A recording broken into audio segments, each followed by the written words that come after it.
Good afternoon, everybody. Hope you're well. Hope you're staying safe.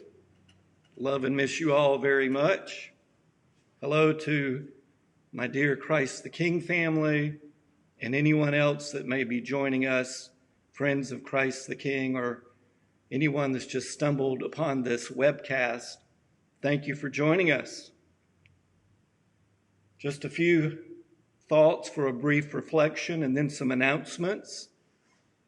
First of all, I hope that you're not underestimating the psychological impact of what we're dealing with and going through. Now, I know there's a few of you out there that you're eating this up, the introverts and the hermits among us. I'm very introverted and somewhat of a hermit myself, but I miss people. I miss being able to go out and about and in places and restaurants and the like. So please make sure you're taking care of yourself.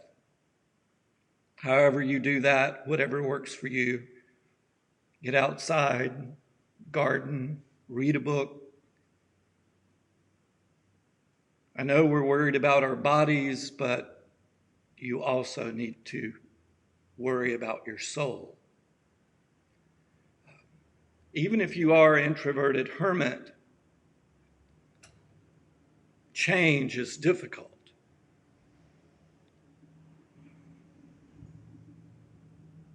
The patterns of our life are interrupted, and it affects us. So just be on guard. Go inside and do a checkup, or a check-in, I should say. If you're mourning, grieving, that's okay too. If you're sad, I think we're all sad. That's okay. You don't have to put on the happy face all the time. You're human. Second thing I'd like to say is how ironic it is, and it just shows a little bit about human nature. How ironic is it that I would hear folk all the time say, I would give anything just to have some time at home. I would give anything just to have some time at home. And now that they have time at home, what do we say? I would give anything to get out of the house. That's okay. That's who we are as human beings. Don't beat yourself up. But maybe reinvent it in your thinking through contemplative prayer. Move it from the back of the brain to the front of the brain and work with it and see it as gift, as an opportunity to learn something new, to find out something new about yourself.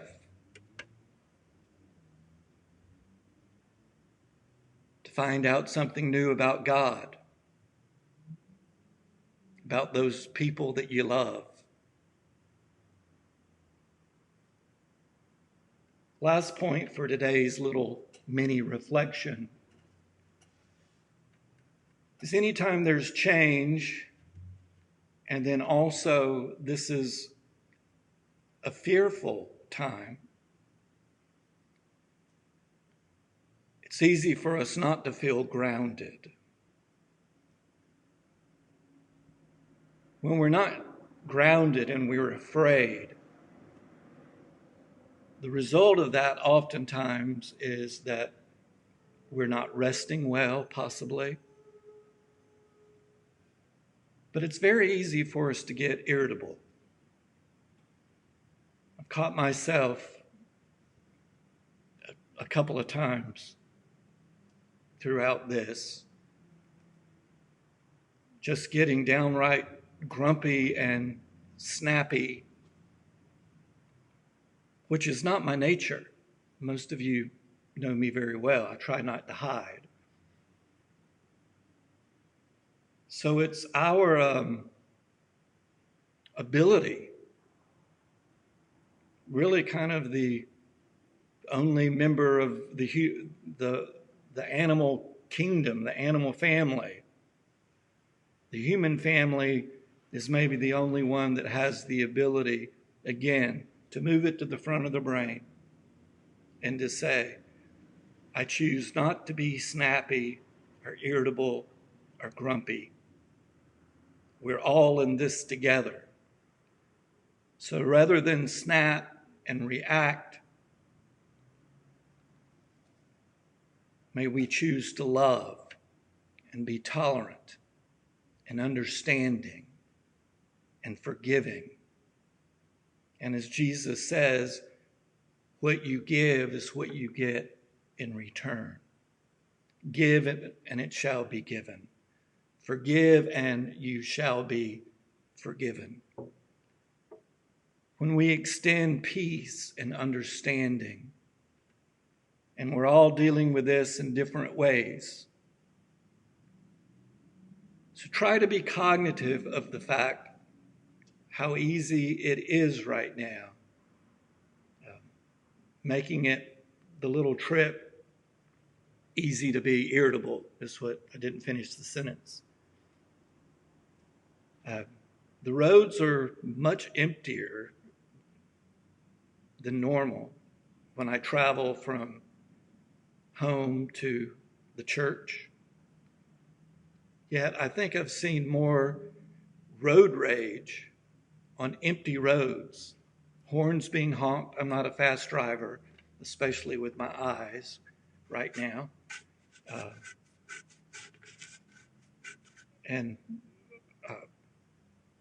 Practically empty road, 4-lane highway, but honk, honk.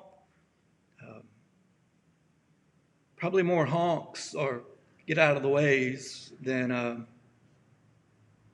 in normal times. I think that's a sign how this can affect us. So again, we choose love. We choose understanding. We choose to have patience with one another, to not be jumpy or edgy.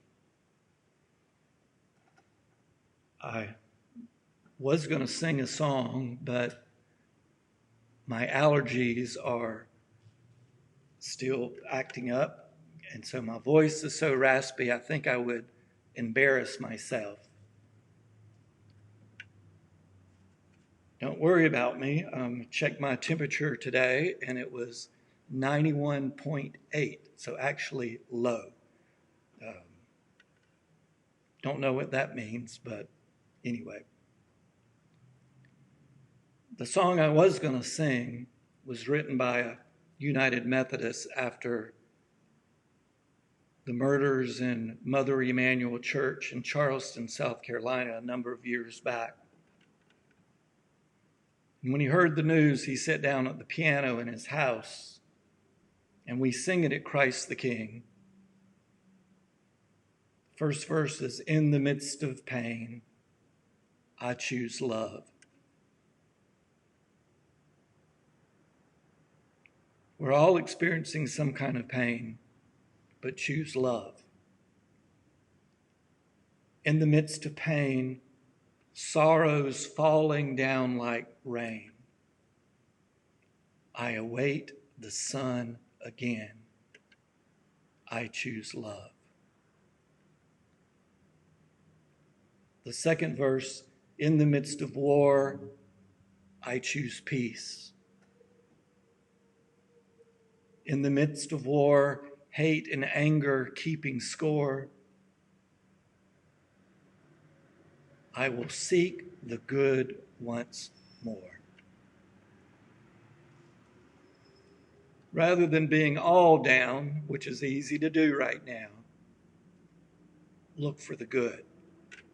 Seek the good in yourself, in those around you, in others. The good in the world and the universe. I choose peace. The last verse is a verse of hope. When my world falls down, I will rise. May look like things are falling down, but Christianity, the path of Jesus, calls us to hope, which proclaims, or in a sense prophesies, I will rise. When my world falls down, when explanations can't be found, I will climb to holy ground. I will rise.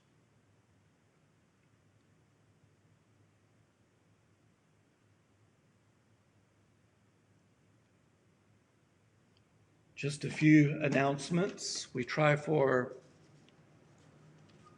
the little Wednesday webcast not to be as long as Sunday. Earlier in the week, Nancy Kent, a dear member of our parish on the Altar Guild, been here a long, long time, but she fell and totally messed up her hip. And she's now in the hospital at South Georgia. And it's a bad time to be in the hospital because that no one can come see you. She's there alone, except for the health care givers, and thank God for them. So if you feel so inclined to send Nancy a card or to text her, that's probably the best way to get something to her. She was really not into email that much, from what I understand. Some of you maybe, I'm sure you do, have her text number. If you don't, and I'm doing this without permission, but it would not be appropriate for me to give out her number on the World Wide Web or any of her information. So if you contact Patty Fair, and she knows who you are and that you are connected, I'm sure she would be more than happy to pass on Nancy's text number or phone number, cell phone number. You can probably get it that way. Keep Nancy in your heart. I know that's got to be tough. And you all be careful so that you don't have to be in the hospital by yourself. Several of you have emailed or texted to ask about my eye. It is continuing to get worse. Two of what was hoping to be the last surgeries of 4 have been canceled because of the virus, and I understand that. And I'm learning a lot from my daughter, Skylar, who's a physician. It's good to have a doctor in the family you can call and ask questions. But apparently cataract surgery is considered optional surgery, but retina surgery, the back of the eye, is considered a medical emergency. So my first surgeon, they've not closed, but of course doing lots of precautions.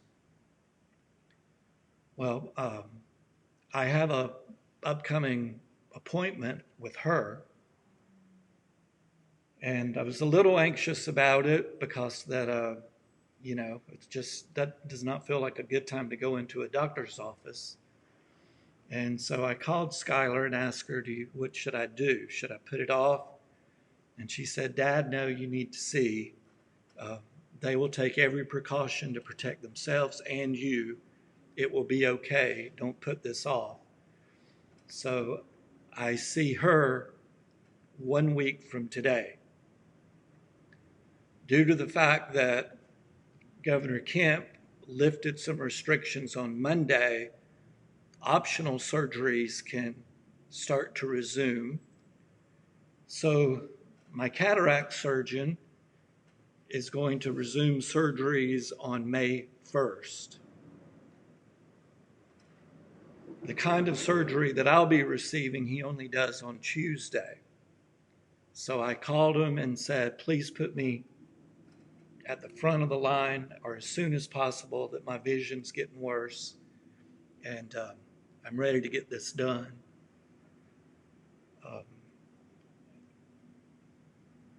They've not started making a schedule yet, but they said they would call me.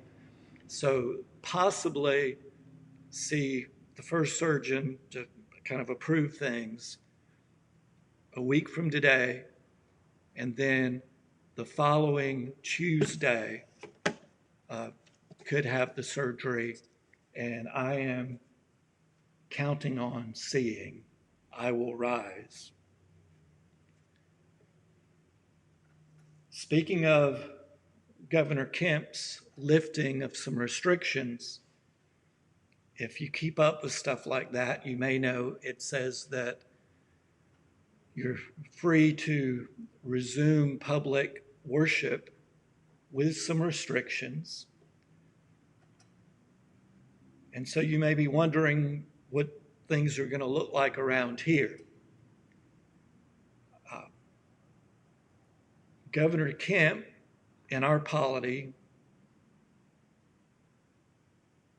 cannot make us start public worship until we feel ready. And it's not just up to us on the local level. So as I talk to you, the bishop is working on what things might look like as we start to return to public worship. I can tell you it's not going to be this Sunday, or probably the next or the next.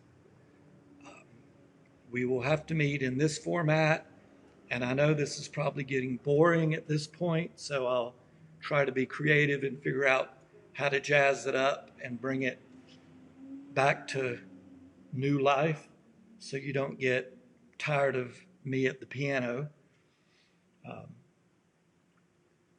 The bishop by Zoom meeting meets with all the clergy of the diocese and the bishop-elect tomorrow to discuss what this might look like. So probably by Sunday, so tune in Sunday, I can tell you what the bishop's expectations of when we might return to public worship, and also how or what that might look like. I can tell you the bishop is going to err not on money or anything like that. He's going to err on the side of caring about all of our safety. So I probably can make those announcements on Sunday via webcast, not in person. at this point, even though Governor Kent